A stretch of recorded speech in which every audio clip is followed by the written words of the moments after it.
శ్రోతలందరికీ పరాభవనామ సంవత్సర ఉగాది శుభాకాంక్షలు.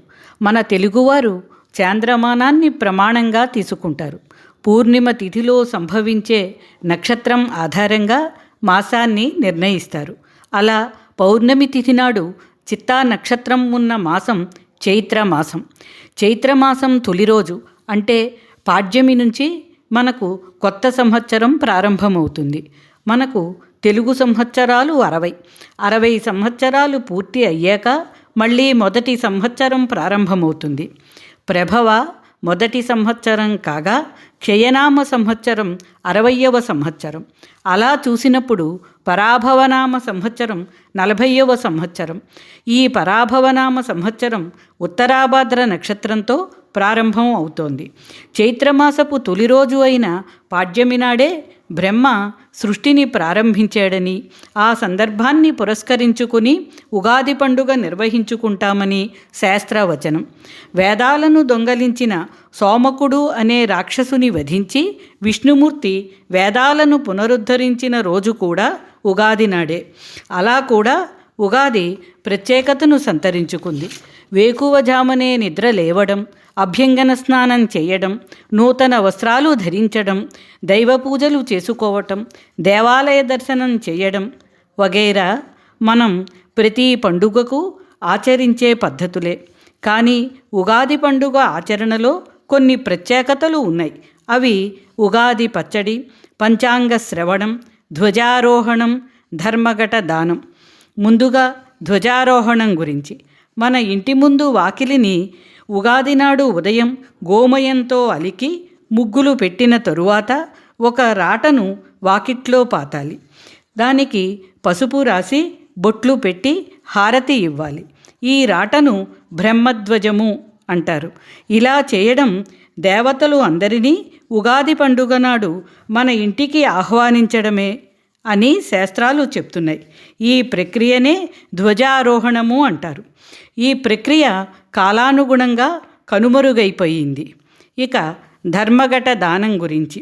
నూతన సంవత్సరంలో మనోరథ సిద్ధి జరగాలని ఉగాది నాడు ధర్మఘట దానం చేస్తారు. దీనినే ప్రపాదనం అని కూడా అంటారు. పంచలోహ పాత్రను కానీ మట్టి కుండను కానీ కలశంగా తీసుకుని ఉపరి భాగాన నారికేళాన్ని ఉంచి నూతన వస్త్రాన్ని చుడతారు. సుగంధ జలము, చందనము, పుష్పాక్షతలతో కలశాన్ని నింపుతారు. ఒక పళ్ళెంలో బియ్యాన్ని పోసి ఆ బియ్యంలో కలశాన్ని ఉంచి దక్షిణ తాంబూలాలతో మంత్రయుక్తంగా పురోహితునకు కానీ గురువుకు కానీ ఇష్టదైవానికి కానీ దానంగా ఇచ్చి ఉగాది పండుగ నాడు వారి ఆశీస్సులు పొందుతారు.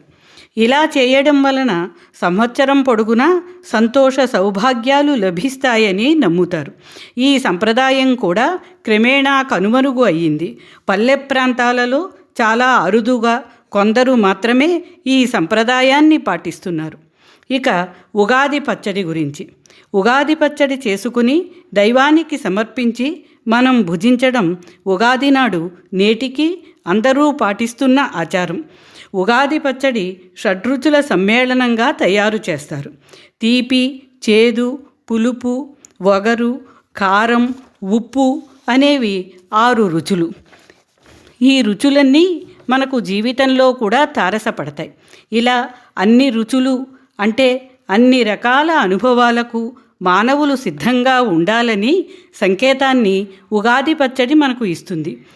తీపికి బెల్లాన్ని, చేదుకి వేప పువ్వును, ఉప్పదనానికి ఉప్పును, పులుపుకు చింతపండును, వగరుకు పిందెమామిడి ముక్కలను, కారానికి మిరియాల పొడిని చేర్చి ఈ ఉగాది పచ్చడిని తయారు చేయాలి.